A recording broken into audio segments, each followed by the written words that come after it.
it is my pleasure to turn the presentation over to bankruptcy legend, Dan Dooley. Dan, please take it away. Thank you, Michael. Afternoon, everyone. Our program today is going to talk about the inside story of the Chief Restructuring Officer. And what we have here is a really great group of CTPs. They're going to talk about their experiences in the inner workings of being a CRO. I'm the moderator. I'm Dan Dooley of Morris Anderson, Chicago-based firm in restructuring and financial advisory, been interim CEO and CRO numerous times. But more importantly, let me tell you about our panelists. So first up, we have Jeff Hyland. Jeff's a partner at CR3 Partners, a national middle market financial advisory firm. He's also based in Chicago. Jeff's a CTP. He's been interim CEO and CRO in a variety of distressed companies, including a publicly traded international consumer products company, and he's worked with a multi-billion-dollar company. Second, Melissa Kibler. Melissa's Senior Managing Director at Mackinac Partners, national middle market financial advisory and restructuring firm. She's also based in Chicago. Mackinac was recently acquired by Accordion. Melissa is both a CTP as well as a CRO. She has been a CRO of various distressed companies. Currently, Melissa is president of the American College of Bankruptcy and was one of the past presidents of the American Bankruptcy Institute. Third, Alan Pratt.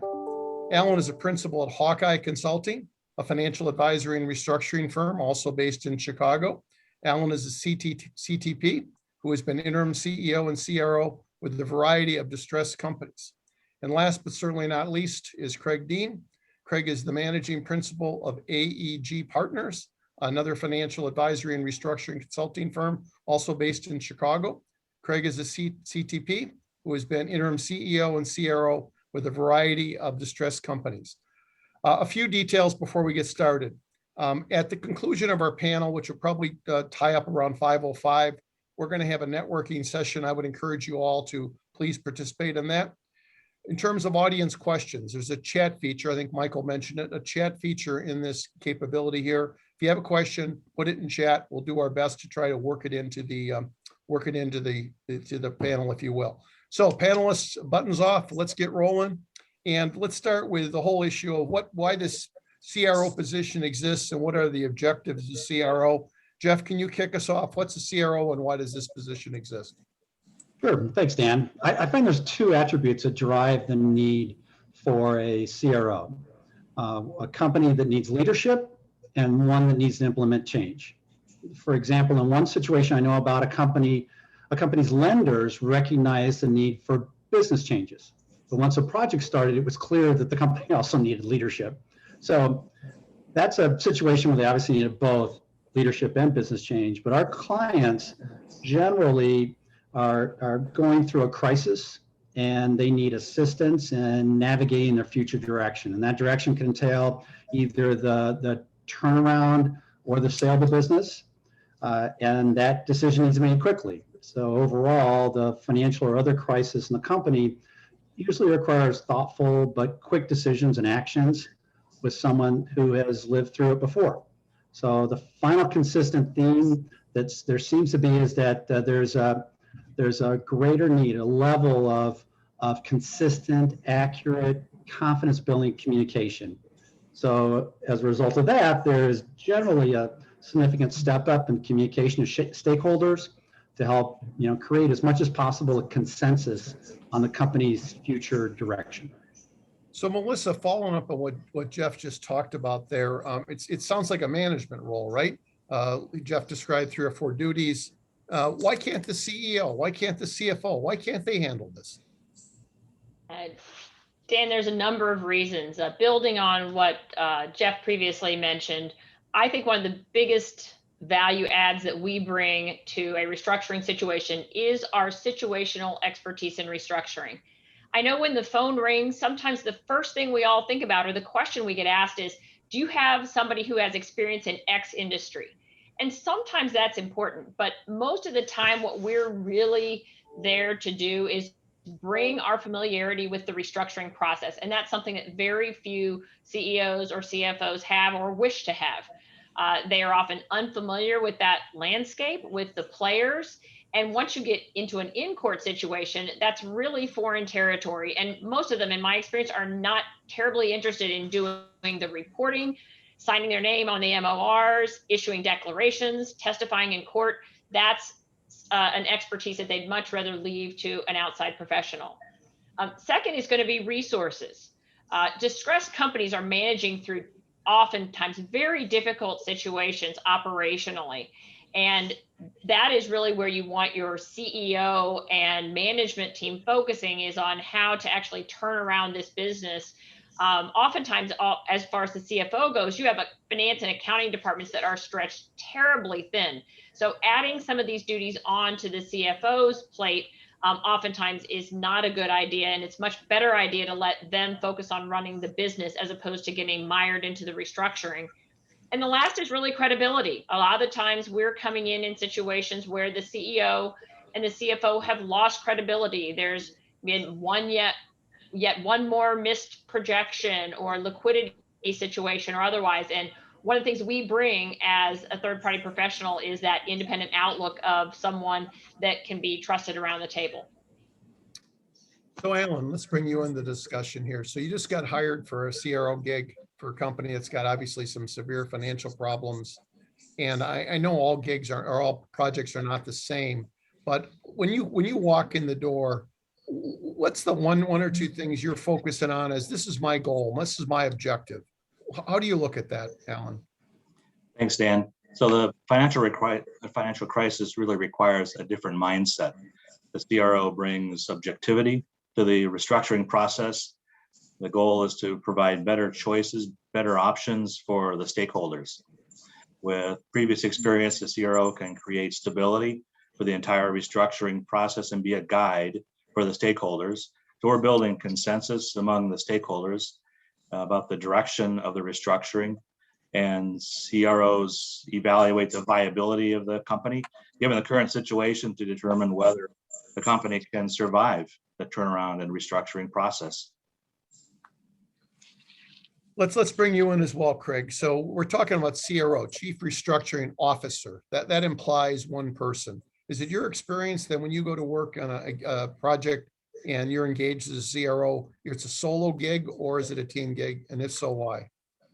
That's a good question. I think I first want to go back to a comment Melissa made about that call you get on a specific situation. And the question is, do you have experience in a left-handed flat trapper company?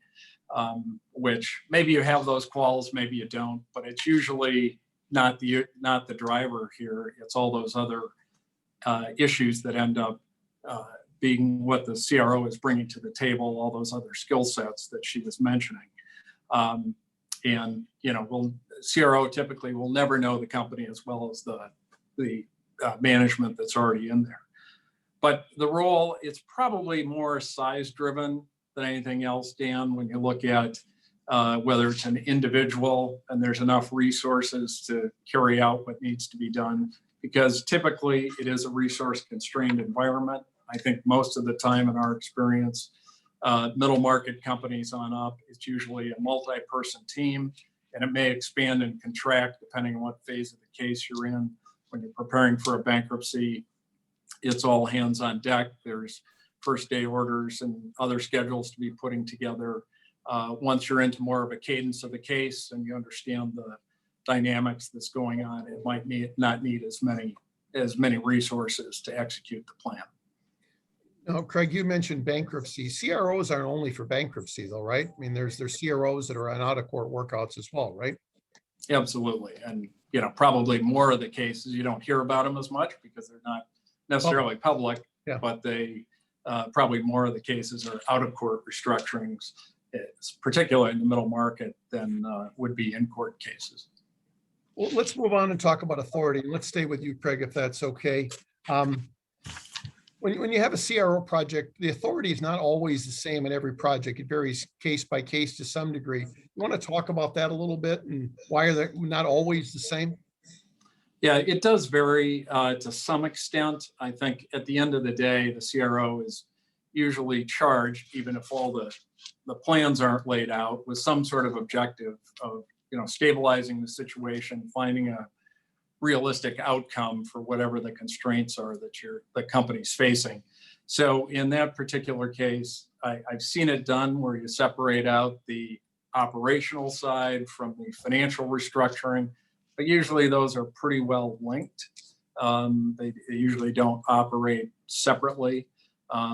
So I think in most cases, it's that core direction around having enough authority to be able to direct all the issues and be that apex person that's going to bring the resources together to drive that better outcome.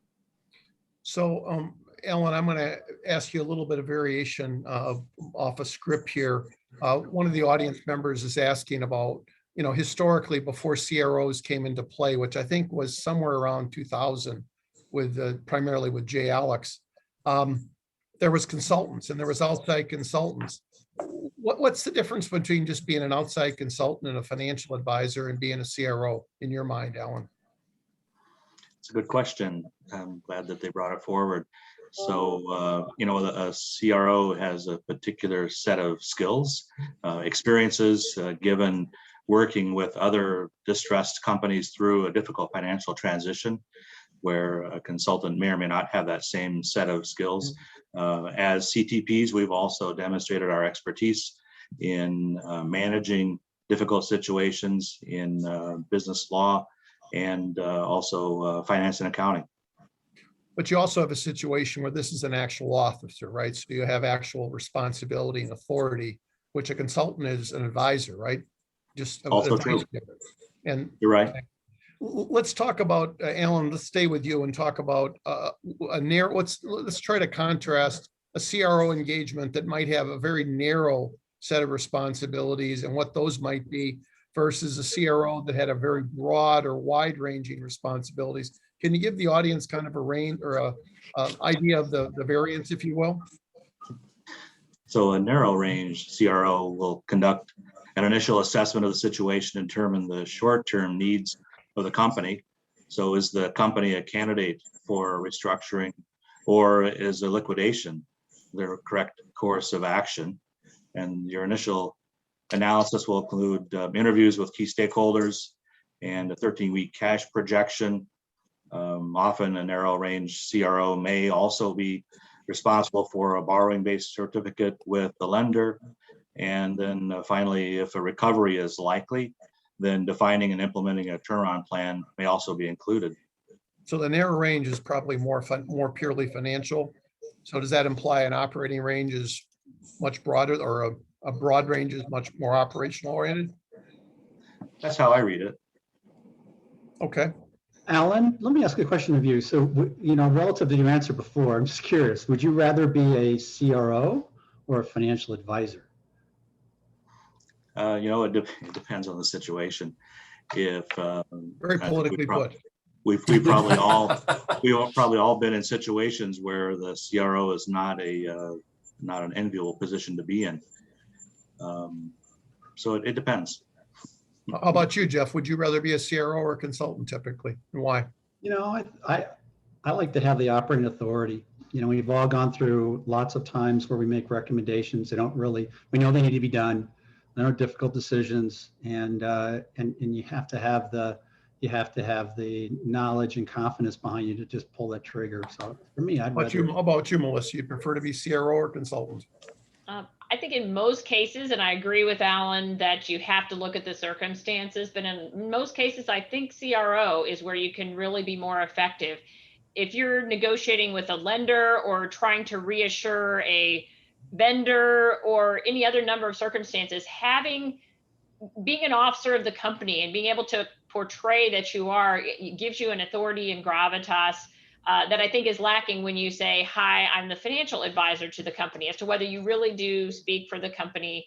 And I also think that you have a more direct line to the board, which is very important as well. So for both of those reasons, I think as a general matter, I prefer to be a CRO, but I really do think that, you have the same person with the same skill sets that may slot into a financial advisory role in one case and in a CRO role in another case. I hear you. I mean, some firms don't want to be CRO, right? Because they're worried about the legal liability issue. Is that correct, folks, generally? That Yeah, I would does agree. happen. Yeah, particularly with companies that are in the, maybe an accounting firm that's in a lot of different areas that Sure. might drive a conflict. But, at the end of the day, I think all else being equal, and there are situations you don't want to be CRO, but I'm going to pile on. I think it's, just think about trying to convince something of somebody versus saying, this is the path we're going to take. It gives you that authority and that ability to drive things. It's urgent. You're running out of cash. All those issues are surrounding the situation. It's a lot more compelling to be able to just get to work and make things happen. I hear you. Let's talk about D&O insurance. Somebody asked about D&O insurance, which is a good straight man question because we're going to go there next. So when you got a deal, Jeff, when you're being hired as a CRO, do you require D&O insurance? Sometimes companies have policies, sometimes they don't. How do you approach the whole issue of risk, I guess? Risk of being sued, really. Well, okay. So my answer is very simple. I would not accept a CRO assignment without adequate D&O insurance. We're engaged to help a company, but because we have that officer in the title, we're exposed to litigation risk. So to answer your question, there's not some third-party requirement, but in my opinion, it's just plain good practice to make it as part of your personal requirement to accept a project. Plus, it's not that challenging really to get added to the company's existing D&O policies. I know there's certain restrictions and you got to be smart about it, but if there's no D&O policy, I would contact an insurance broker and purchase a policy for the engagement before even starting. So for D&O, I put it in the category of, I don't know what I don't know. And that means I look for help every single time to make sure we have proper coverage. And there are too many minefields and complexities and the ways policies are written that can get you in trouble. So as a result, I talked to my insurance broker regarding having D&O coverage prior to accepting every D&O or C-suite engagement. But from that matter, I'd love to hear from the other panelists if they would take a CRO assignment without adequate D&O coverage. Okay, let's go around the horn. Craig, would you take a CRO assignment without D&O? Absolutely not. We Melissa? have to have it. No. Alan? Safety first. All right, so there you go. Most everyone would want the insurance before they take the deal. Melissa, all insurance is the same, right? When you're getting a D&O policy, all you need to do is sign your name and say, I'm covered, and that's great. Or am I naive about that? Well, Dan, you have hit on one of my recent passions after going through a couple of circumstances where absolutely not. These are not all boilerplate policies. Do not assume that, and do not assume anyone else is reading them for you. As a CRO, one thing I can tell you all is read your policies. Know what types of provisions you need to be looking for and what you need to be talking to your broker about. And the second thing is, make sure you have a broker that understands restructuring, in particular if you're going into a bankruptcy situation that understands bankruptcy. Many of the primary brokers for your clients' policies will not. And there are some people that are very good in a number of these larger organizations. You have to find that person. And if you can't, I suggest that you go to an outside party that does have someone that really understands bankruptcy. You certainly want to be talking about this with the attorney that's representing you or your client. But again, that broker discussion is also very important. And finally, once you identify provisions that you are not comfortable with, negotiate them. These things are not all set in stone. But I want to spend a little bit of time talking to you based on my recent experience about some of the issues you need to be looking at when you read these policies as the CRO. Most of these policies for D&O coverage are claims made policies with wasting limits. So you need to understand what kind of claims are out there so far that you're aware of or potentially and that might have exhausted some of the limits. You're typically looking at the insured person coverage, which is going to be your Side A coverage. So first, let's talk about coverage and priorities. take a look to see, is the position of CRO covered? You would prefer to have it be something very explicit that says a chief restructuring officer is a covered person. But at least you need to make sure there's not some back door in the policy that basically excludes you from coverage. And I have seen that in policies that refer to a person that is appointed in some manner, in some circumstance that involves a distress or restructuring. So you have to be careful to make sure the CRO is covered. You want to make sure the right entities are covered. And oftentimes these policies have a parent company that is the primary holder, but then it covers the subsidiaries. But make sure that your entity that you're going to become an officer of is covered. And also, not only that, but make sure that when you're looking at the endorsements, that the party that's being referred to in the endorsements, such as the insured versus insured exclusion endorsement, make sure that the right entity is referred to there, because there have been situations where that endorsement might refer only up to the primary policyholder, and that is not what you want. Think about whether you're sharing coverage. A number of these policies, in one of my most recent cases, the D&O coverage was sharing coverage limits with the employment practices liability coverage. So you need to understand whether that is potentially, those claims are potentially going to also be out there and potentially exhausting some of the coverage. Think about priority of coverage. One of the recent policies I looked at had a provision that indicated that if there is another, if insurance is out there for the CRO, that insurance would be primary. For example, Mackinac Partners insurance, our D&O or E&O policies would be primary before the debtor's policies would kick in. So look for something that might be read to indicate that the D&O policy of the company is not in fact primary. And then you also want to look from a coverage standpoint at the time periods of coverage. You're going to want to look at tail coverage, which is extending the reporting period and allowing the filing of claims against a policy after it's expired. And if you're in court, you're going to want to think about what coverage you need during the case. I had the misfortune of renegotiating all of the D&O policies immediately prior to filing a bankruptcy. And so we had to work through that to make sure that we had the right coverage during the bankruptcy. And then also needed new coverage that would go into place immediately post confirmation, and making sure that that coverage is in place as well. Run through a couple of more things here. There's issues of imputation and rescission. When you are applying for the D&O insurance coverage, you're going to need to make sure that you as the CRO and everyone that is making representation to the insurance company is completely forthright as to the financial situation. But you want to look at the clauses as to imputation, because if it is determined that someone has made a misrepresentation during the process of applying for insurance, then oftentimes coverage is void as to the individual that made that misrepresentation. But you want to look at these clauses to make sure that the knowledge of that individual or the organization isn't imputed to you. So that coverage then, in that case, would also become void as to you. And as a companion, there are rescission clauses, and you want to have a pretty tight rescission clause that says that if the coverage that's provided under side A can't be rescinded or deemed void for any reason once the insurance premiums are paid. Ordering of payments. I have taken a look at the provisions that might say which claims get paid first. For example, I had one policy that indicated that pre-petition losses were going to get paid before post-petition claims. Well, I was a CRO that was coming in on day one of the bankruptcy.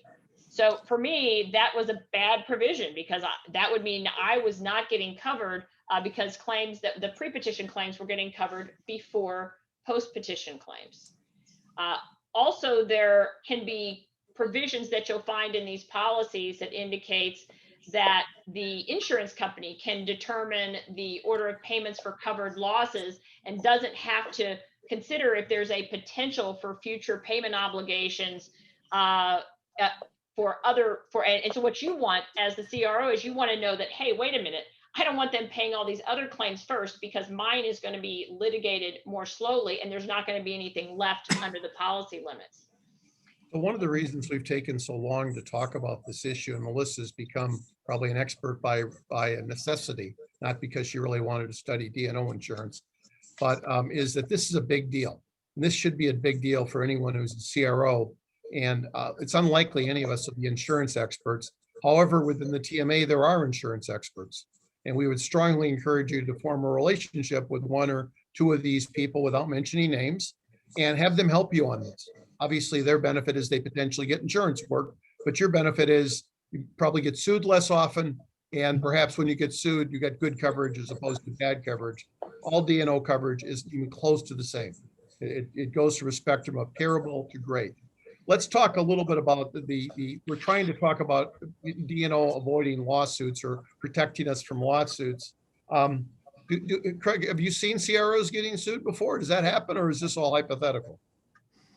Well, first of all, my best advice for everybody today is if you're getting signed up as a CRO and looking at your D&O insurance, call Melissa.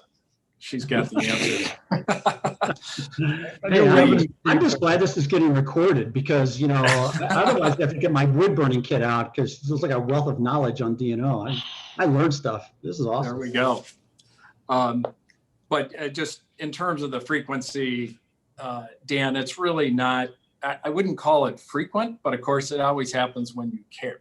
So the CRO is right in the line of fire here.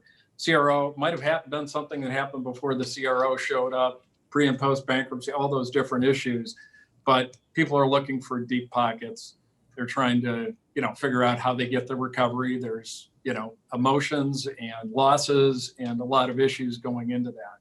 So I think being an active CRO, you can expect you will get sued from time to time, and that's just part of the business. And if you're doing it right, it probably works out okay. It's certainly been our experience, but it does happen, you know, more frequently than anybody would want it to be in the CRO slot. Let me do a quick round robin on the panel if they're willing to share, and I'll start. How many of you have, either you or your firms have been sued? Morris Anderson and I have been. Jeff? I haven't, and I'm not aware of my firm being sued. Craig? Yeah, we have as well. Alan? No. And Melissa?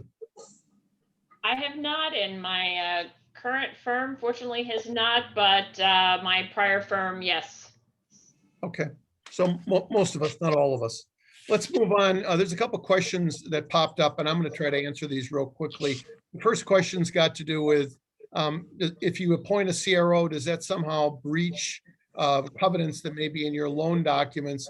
And potentially that's true. You may, you know, maybe a change in governance or change in leadership, but recognize the lenders. I've never seen a situation where the lender wasn't wholehearted in favor of having a CRO there. So I guess it could be a covenant default, but I'd be hard pressed to the lenders requiring, demanding a CRO, or at least loving a CRO and saying, oh, now we got a default. The other question we had is the attorney-client privilege, which is a really good question.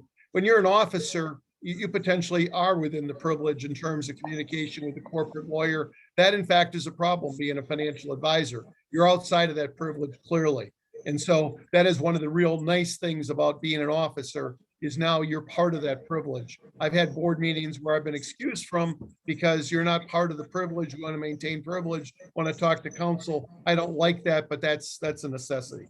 Let's move on to liquidity management and start with you, Craig. If you're CRO, do you always control cash or not necessarily? 100% of the time. Why? That is probably the best tool to get everybody to the table in terms of driving action. If you're controlling, you know, what's being paid out of the cigar box, that's the key thing. And you get people's attention very quickly. Again, it's urgent. You know, the 13-week cash flow is kind of taking the company's temperature in terms of its liquidity situation. Controlling cash is really what drives the decision-making and helps set priorities and leads to the types of outcomes that you're looking for as CRO. So Alan, if you have a situation where you put together your cash projections and it shows that within, I don't know, 6 weeks or 8 weeks that the piggy bank's gone to a negative number, meaning you're going to run out of cash. Obviously, that gives you a little bit of warning of there's a storm a coming, cash storm a coming. What do you do to avoid that? Or you just say, oh shit, this is bad news. We're running out of cash. What do you do? But when the firm's running out of cash, the CRO must prioritize any and all spending, reviewing all the invoices before payment, pay only the most important bills, make payroll, of course, and those bills that allow the business to continue, find ways to cut spending, to eliminate every and all unnecessary expense and more when necessary, find ways to generate extra cash, sell assets that can be liquidated. With slow paying clients, you might factor the AR invoices or offer discounts for faster payments. This may only be a short-term or limited solution. If you have larger orders, you can finance your new purchase orders. And for smaller clients, the last resort may be new money from family and friends. So, Melissa, tell me about frequency on cash. How often are you updating and measuring cash, updating your forecast and measuring cash? There are a lot of ways to do this, Dan, but generally I like to do it weekly. Why? Why weekly? I find that weekly tends to be most consistent with the cadence of the company's AP in terms of how often they're issuing checks. I think that it is a balance between having timely information without spending all your time reporting. There are times, like Alan said, you're getting right around out of cash. You're looking at certain metrics daily, but you can get it to the point where you're just constantly spinning your wheels, preparing reports instead of actually dealing with the specific issues that you need to be dealing with. Whereas I think that if you wait 2 weeks or a month, unless it's a pretty stable situation, your information is just too stale. So I like to go in and update that cash flow forecast every week, adding 1 week. And I do like to have a sheet that actually shows what all the changes were from the prior week's forecast. So I can quickly at a glance determine, okay, I can see a timing difference here. I can see something that was a permanent difference or change there. And when I look back at what I want to measure against in terms of variances, I like to measure results versus the prior week's forecast, which is pretty much just saying, did the week go like you thought it was going to go when you put this together a week ago? I also like to look against the prior 4-week cumulative to get a sense of what's happening with the business and what's changed over the prior 4 weeks. And at times it can make sense to do it against the original forecast. And that may be, from when you started, it may be at the beginning of a bankruptcy case through the end of the bankruptcy case. At some point, it may be that everyone agrees that that is outdated and irrelevant. But at other times, people like to know, here's where you said we were going to be when we started this, and what really was different versus where we ended up at the end of it. So Jeff, if we're in a non-bankruptcy situation, in bankruptcy, obviously, things are much more open kimono than they are in an out-of-court restructuring situation. You've got this 13-week cash flow that you work with. You've identified problems, as Alan talked about. You update it weekly, as Melissa talked about. You clearly share it with the management team, at least the CEO, the CFO, and other senior managers. Probably share it with secured lender because they want to see it every week, right? Who else do you share it with? You share it with vendors? You share it with customers? Or you share it with subordinated debt holders? Who else do you share this with? Sorry about that. It's like you said, in a bankruptcy, it's much clearer, right? Because you live in a glass house and your 13-week cash flows and your budget actual reporting, all that's part of what court documents. Of course, it depends on cash collateral order, but generally people are going to see it at that point. But what I would say is that, if you're outside of that bankruptcy setting, just the people you mentioned are the ones I would go to. So I wouldn't go to vendors. I would certainly explain to them how the process works and how they need to get paid or how they're going to get paid. But I wouldn't necessarily open the whole 13-week cash flow and start to walk everybody through it. I don't think they need that to do business, as long as they have assurances that they're going to get paid. And I think that's what's more important. to accomplishing the objective. It's kind of it's like what Melissa said. You'd end up spending your whole time, just managing the cash as opposed to fixing the business. Yeah, that's a great point, because you can obviously get caught up in reporting, paralysis, right? That all you're doing is reporting. And which brings us, I think, to our next topic, which I think is a timely one. And frankly, it's the reason I think many of us get hired, maybe all of us get hired as CROs from time to time. And it's called an action plan, right? And measuring progress. And action plan could be called turnaround plan, could be called restructuring plan. There's probably a zillion different names for it, but basically is moving the ball forward and getting the stuff done. So Melissa, you're engaged.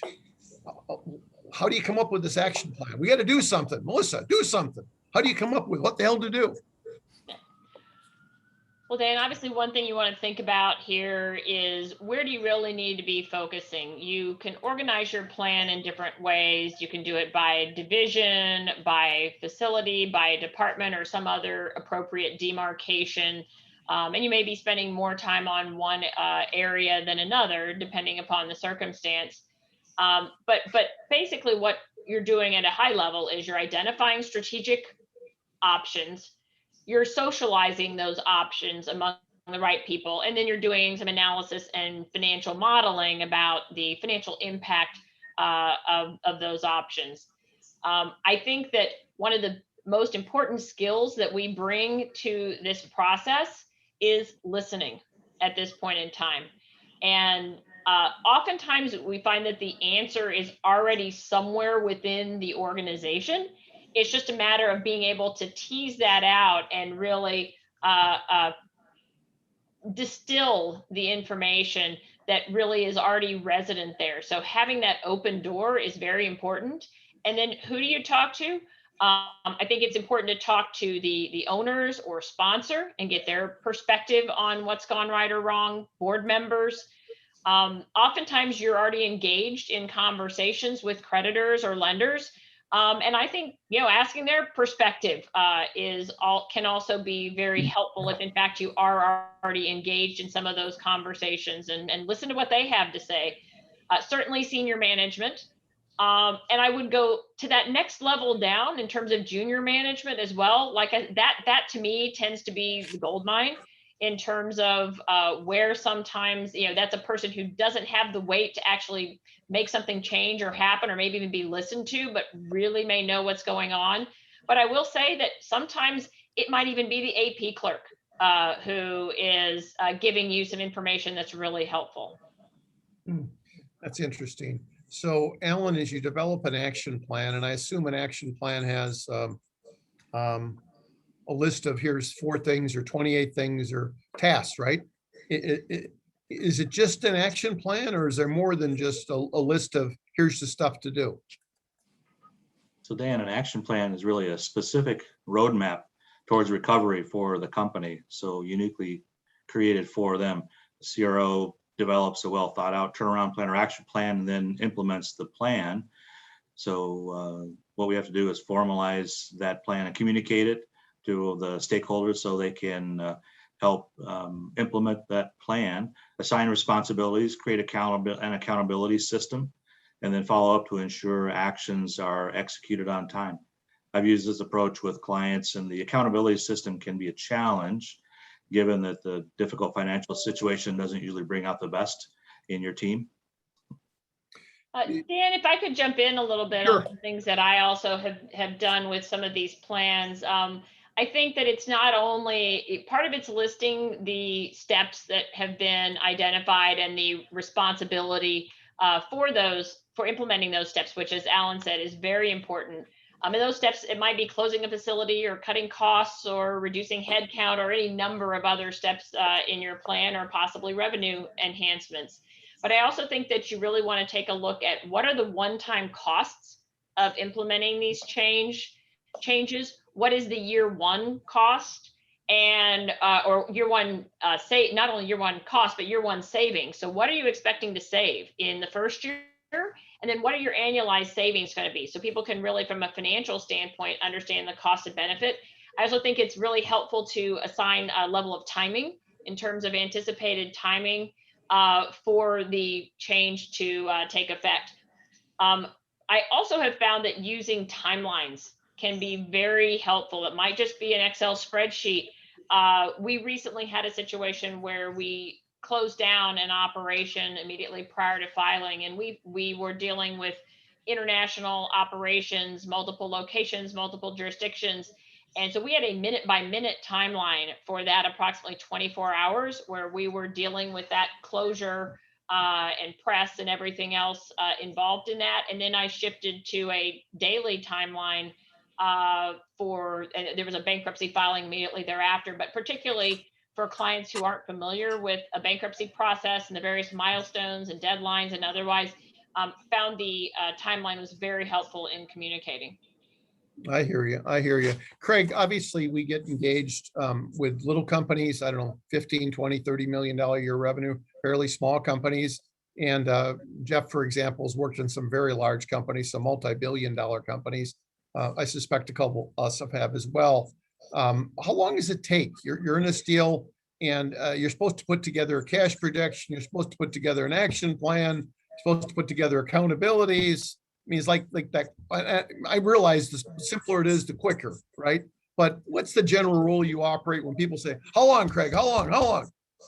Yeah, and to your point, there's always this pressure to do it right now, right? And to try and promise things ahead of when it's realistic to do them. So, I think it's situational. And just by way of example, we stepped in to do an assessment at the behest of a PE fund not long ago for an automotive tooling company. And literally the assessment that, it's supposed to take 30 days and we're going to write a nice little report and all that sort of thing. After the first day we were there, we basically sat down with the PE firm and said, you're going to run out of cash next week. It's over. Here's the plan. You're going to hire us as CRO. We're going to do the following things. And that's all got to happen in the next 10 days to give any shot of this survival. And so it was a very different situation than one we did in a telecom industry deal. That cash was sufficiently, we're brought in as CRO, but cash was sufficiently stable that we really needed to kind of clear the decks. There were actually too many industry experts involved, and we just asked everybody to go away, give us 30 days. We'll come back with a solid plan as to what needs to be done. And I think part of that CRO skill set is being able to quickly assess the situation. What are you up against? Are you asking the right questions so that you can make that assessment and tailor the plan accordingly? Craig, I think that's pretty perceptive. The issue that some people sometimes miss is if the place is burning, you perhaps don't need a long-range plan. You probably need some fire extinguishers, right? So Exactly. let's move on to CRO reporting and talk a little bit about dealing perhaps with owners, boards, CEOs, not all of which are the easiest to deal with. Jeff, let's start out with you. Who do you prefer and who should a CRO ideally report to? If there's a CEO, the CEO generally always want the CRO to report to them. However, from my perspective, from my perspective, I think it's much preferable for the CRO to report to the board. We need our mandate as absolutely broad as possible. Therefore, given the mission critical nature of the responsibilities, I believe we need to really truly report to the board. And that is because prevent the CEO from mothering the process or what? Yeah, exactly. You don't want, I've actually experienced a situation where the CEO had a strong opinion about the direction that the company needed to go. And it clearly was not it wasn't working. It hadn't worked for a long time. And they needed definite direction changes and strong direction changes. And, and he was an impediment to getting the job done. Yep. Craig, I assume you've been in a deal or two where either the CEO or the owner or a board member was just really difficult to deal with, right? And they kind of wanted to fight about, what time it is, pretty much everything. How do you handle that when you got somebody that you're obviously codependent on each other, but he or she is just incredibly difficult? Yeah, and that happens all the time. We got a situation recently with a distribution company that one of my colleagues kept describing as the owner, who wasn't active in the day-to-day management anymore, but just driving around the building and lobbing in hand grenades into the middle of the building to kind of blow up whatever the strategy was. So that happens all the time. I think this is where, we've talked a lot about tactics and issues and tools that we use, but this is probably, most important part of the skill set at CRO is you've got to get in and, communicate with those people that are fighting you in a way that's effective. That might be direct. That might be finding where the fulcrum of power is in a particular case. We had one where we had a very difficult owner in the pharmaceutical case. He's actually doing time now, I can tell you, but he ended up. Well, at least he was saying, difficult for a reason. Yeah, exactly. It was a subsequent company that he was in that he got thrown in jail for. But I think the situation was such that he told the lender, "I'm going to fire the CRO, going to fire AEG," and the bank said, "That's fine. We'll also be sweeping your cash on Monday after you do that firing." So somehow he acquiesced. So part of it is trying to find where where is the power point in those situations, and because you got a job to do, you've been hired to do that, and there's a lot of constituents and fiduciary responsibility in the role. And you have to find that path. So Melissa, how do you handle conflicts like that with the lender? Do you tell them about every little battle you have with your difficult client or difficult CEO? Do you tell them about none of them? Do you selectively let them know there's problems? How do you handle that? Dan, I don't know that you want to be entirely open as to all the sausage making. That's rarely a good idea. However, I do think that it would be my preference that if I'm dealing with a lender that and we're working through some difficult situations, that they have some sense of what's going on, that they should have a sense that there's some struggle, debate, disagreement about options that you're working through. You're continuing to analyze and evaluate those, because at some point, otherwise, the dysfunction of the management team becomes or appears to be your dysfunction. And I think you need to give them a sense, if at all possible, of what's happening. But I will note, as an aside, I mean, there are situations, of course, where a CRO is put in at the behest of the banks, for example, or the secured lenders. And you want to remember who you're working for, and you are working for, and your fiduciary duties are to the company, and your job is not to do what probably they're scared that you would do from the beginning, which is go and run and tell all the family secrets to the lender. You're working with your client, and you're doing what's best for your client, and what enables you to do your job in the best way possible for the company. So Alan, let's move to you. Hey, Dan. Sure, go ahead, Craig. Can I jump in here? I just think one of the issues is it's earlier on in my career, I would try and say, I've got this all under control. And I didn't want to show the face, kind of the ugly side of it to the lender. I'm supposed to be here to solve the problem. And I think there is a lot of wisdom in, you don't want to bring every problem to the lender. That's your job to solve them. But something is certain, it's important as the dysfunction of the management team, certain aspects of that, where those resistance points are. I think that is important because they will surface. And so the lender can be prepared and understand when you're fighting some of those battles going forward as you're trying to craft that go forward plan. And frankly, it usually rings true with okay, the CFO is not doing this or he is doing that.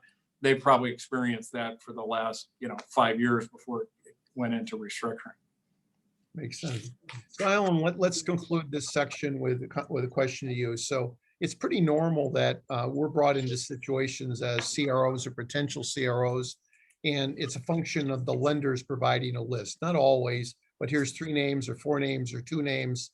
And that creates a potential risk and perception relative to the client, right? The client may perceive, well, the lenders know you, you must be the lender's buddy. You're obviously a shill for the lenders to help them do whatever they want to do. I mean, we've all experienced that, right? I'm not the only person that's ever experienced it, right? It's pretty normal. How do you overcome that, Alan? That initial out of the gate that you're a homer? So I think in the CRO must be transparent and forthcoming in all of the conversations and all matters with the client, and be a trusted advisor to the owner, the board, the CEO, offering expert advice to help them anticipate the next steps or likely responses from their lender or the vendors or even employees, and never break that build trust with the client. And that's the approach I'm using with my current client. Thanks, Alan. Let's go to our last topic, and there's 3 or 4 questions I'm going to try to answer right after we get done with this topic. So we're going to talk about something that oftentimes isn't in the windshield of many CROs, which is increasing revenue. And one of our panelists, Jeff Hyland, has written a really interesting article, which I'll tell you about. But, Jeff, people think of CROs as cash and cost, at least in my experience. Generate cash, reduce cost, and maybe do better communication. Tell us about increasing revenue. Sure, Dan. So, this is a passion of mine, and I don't want to overplay its importance, but it depends on the scope of each of our engagements. But if you have that, I suspect everyone will recognize that cost cutting and controlling disbursements, that's critical to controlling your cash burn. And it's the quickest and easiest way to get that cash flow under control. But with all those caveats, it goes into a category of the adage of, while you can cut your way to profitability, you need to grow your way to prosperity. And many of our clients have challenges in profitably growing the top line. So as we're charged with, for example, increasing the shareholder value or the return for stakeholders, this can be an important tool in all of our chests to use. Before starting a sales plan, I think you got to do your homework. You got to know the product, price, place, promotion, cost, customer, channel, contribution margins, a detailed SWOT analysis, and then a CRM system. You need to understand all that. And there's several ways, though, that I would suggest to you that you can increase revenue. And so let me give you a couple of specific ideas. One is pricing. This is a huge and obviously very complex topic. And there's even MBA courses just on pricing. So I'm not gonna talk a lot about it, but pricing, I'll give you an example. Slow move inventory. Every single one of us have dealt with slow move inventory, and that owner that doesn't want to let that slow move inventory go because, by gosh, it's going to be worth $1 million. And yet it's not fine wine. It doesn't get better with age. So we got to address the pricing of it to move the product. And that's just a simple thing. But grocery store, here's an example of a grocery store pricing that I use to increase foot traffic.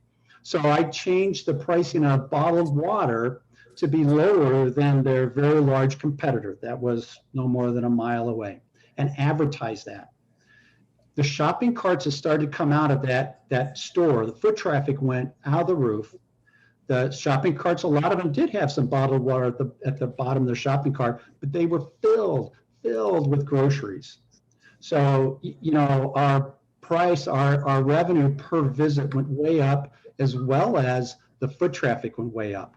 If you have a unique product that's, for example, is sold to captive customers, I've actually increased 200, 300, 400% on those exact products, which then flow right through the bottom line. It's a dollar for dollar improvement. They're saying, oh, we can't do it with our customers. There's rarely ever a peep. It just goes right through because they're captive and they need to have that product. And you're looking to try and save the day. You can also refresh your product line, and by that, new products often garner a better gross profit margin than if it's just a simple product line. You also have that hidden sales force. So one time I was running a company, and I took the customer service people and made them an inside sales force, and wrote out a script for them to follow, gave them spiffs if they sold, so it was very commission oriented, And one lady, within like a day, she put her fist together, stuck them up in the air, and screamed out, "I just paid for Christmas." And, you know, it caught on like wildfire. And they were the best sales force you could begin to ever possibly imagine. And so it's, you know, it's finding that hidden group that you don't really think of as being salespeople, but they're amazing. They're awesome. And, you know, you got to look at the compensation program. So the compensation program has got to be, you know, easy to understand. It's got to be measurable. You have to be able to create incentives, but you got to look at that compensation program. And then last thing I'd say is lead by example. You know, all of us can pick up the phone and call customers, potential customers. People aren't being called on. Oh, we don't sell the West Coast. Why not? Well, we just never have. Well, okay. You know, and we have pretty wide networks, so use that network. But you know, you can really invigorate the sales force from suddenly you're dropping, you know, pretty substantial revenue chunks onto the group, and they go, wow, okay, well, if that guy can do it, I can do it too. So that's what I'd suggest to you. Thanks, Jeff. Jeff's really good article about increasing revenue is part of our written materials. I would encourage you to take a look at that. We're going to close with final comments on being a good CRO. But before that, I'm going to quickly try to answer a few questions that have popped up in the chat. So if the panel can indulge me, I'll try to answer these as best as I can. One of the questions was, what's the compensation for CRO? Not necessarily the amount, but is it a monthly fee? Is it an hourly fee? Is it a project fee? I'm going to tell you that I think anyone that did a project fee would be nuts because you have no idea whether this is a month project or a lifetime endeavor. So there is no project fee. If there are, you've hired the wrong person, let me assure you. At least Wes, Morris Anderson, we do both. We do both hourly and monthly. I don't know, you guys do both or anyone? I see most people nodding, so apparently most people. And we do both, but my preference is actually hourly because I think that people tend to underestimate the amount of work and responsibility that is going to fall in the CRO's lap. I hear you. Melissa, do you then put a cap on your fees if you go hourly? So do you put a cap per month or anything like that? Or just say, yeah, well, look, I end up working 80 hours a week. Didn't think I was going to do that, but yeah, tough luck. Sorry. Jeff, one of the things we've been looking at, because, you know, caps function a little bit in the same way. I have had situations where I've had caps and then I've had to go have those conversations, which I've done successfully with the client to say, look, there's a reason we were above this cap and I'd like to propose X, a sharing of, you know, I'll take part of it, but I'd like you to compensate me for part of it. We've also started using average. So basically, you know, kind of a cap that basically says what the average is going to be over the project. And so you might end up carrying something for a while, but be able to pick up some of it at the end. I think you'll find that most people that do CRO work, their firms, they're somewhat flexible to the situation. There are situations where if you're going to live there, doing that on a fixed monthly fee is suicide. I mean, if you're going to literally be there 70, 80 hours a week for 3 or 4 months, unless you want to make, you know, $50 an hour or something like that. Somebody asked about disinterestedness, and this has been my experience. And disinterestedness becomes an issue in a Chapter 11 in a bankruptcy. As you know, professionals under the Act have to be disinterested. And there used to be a situation where if you were an officer or director going into a company bankruptcy, it was a problem. U.S. Trustee's office had a real problem with that. I don't see that too often. I know it's happened from time to time. But generally speaking, I don't see a rollover problem typically going from an officer or director pre-petition to post-petition. At least that's been my experience.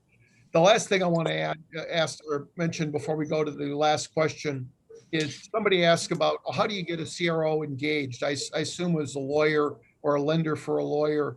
And my experience, and I'll let everyone else comment on this, it's very difficult to do this unless the client has to. Because you're talking about an element of giving up control of their company in some way, shape, or form to an outsider that they barely know. So usually the way this works is it works in relation to an amendment or forbearance agreement that's because of several defaults. And it's a condition to amendment or a condition to forbearance. If you have an incredibly great relationship with a company, you may be able to impose upon them, this is what you need to do to get ahead of the lender's list. But generally speaking, that doesn't work real well. So in my experience, at least, It's essentially forced medicine upon a company, et cetera. I don't know if anyone has any different feelings on that. I think that's right, Dan, but I think as well that sometimes it can be, particularly counsel can be very influential. Yep. Counsel may be looking at a situation, and again, particularly if you're going in court where they're saying, look, I know that I need somebody who knows what they're doing in here, and they can go be persuasive with the client to say, look, you really don't want all this on your plate. Let me introduce you to some people who can help, take that burden. And I found that effective as well. Yeah, and I just add to that, same thing with an investment banker. Sometimes it's saying, I need somebody on the inside to help here. We're taking on too much of a role just to try and sell this company. And we've also had situations where private equity firms we know are literally, you kind of alluded to it, Dan, but they know it's coming. And like, we may as well get somebody in there that, we think will respect everybody up and down the balance sheet. And, it's not going to be that imposed CRO from outside. That's definitely, in their view, the bank's guy. I hear you. So final question, let's just do a quick round robin and then we'll be done.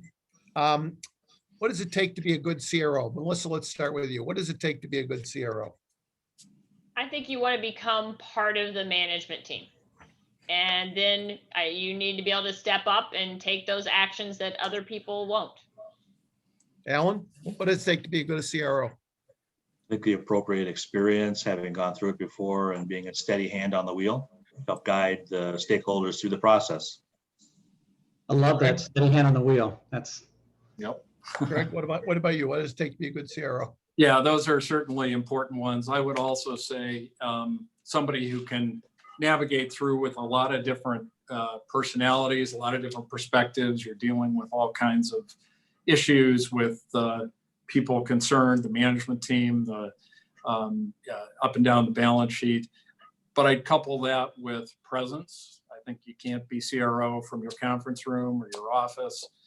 The pandemic really brought that home. We had a couple that were very difficult to get to, but you need to be there. You got to understand the dynamic of the team and when you're taking the actions, where the fallout's going to be. So those would be a couple I'd highlight. Jeff, final word. What does it take to be a good CRO?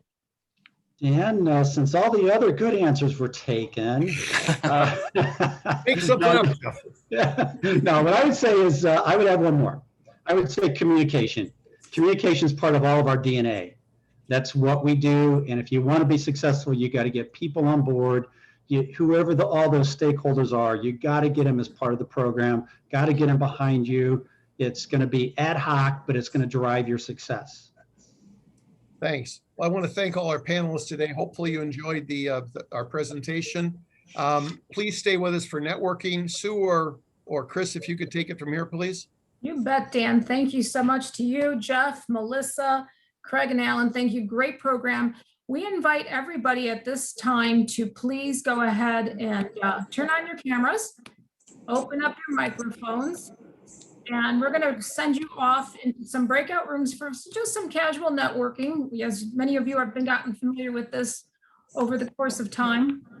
So again, feel free to open up your turn on your gallery view at the top. Great, thank you. And Sue is going to, she's going to coordinate this. She's going to break out some breakout rooms. Sue, just let me know when you think you're ready. And you have groups of about 5 to 6 people, maybe 7 at the most, for about 10 minutes. We'll come back. And if we want to do another quick round robin of another 10 minutes, mix and mingle, it's all random through Zoom. You all know how it works. We will do it one more time. So Sue, I'll let you take it from here to send folks off. Okay, we should be good. Okay.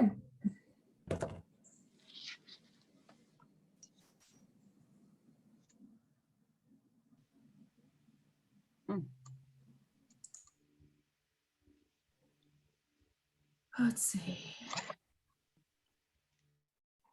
Hey, Greg, did you get your invite? There we go. All right. So we got only three in room 1, 2. Why don't we move? I'm going to move Barb and Dan. There's 3 there. Alan Pratt's got 3. 3, 4, 3. Should we combine them? Oh, boy, people really dropped. big time. Yeah, don't they we dropped try- as I was doing it. Why don't It's you, 6 per room. Well, no, in room 1, there's 4 people. there's 3 in room 1. Well, what about, oh, Olivia didn't join. How about if we move Barb, Dan? Well, shit.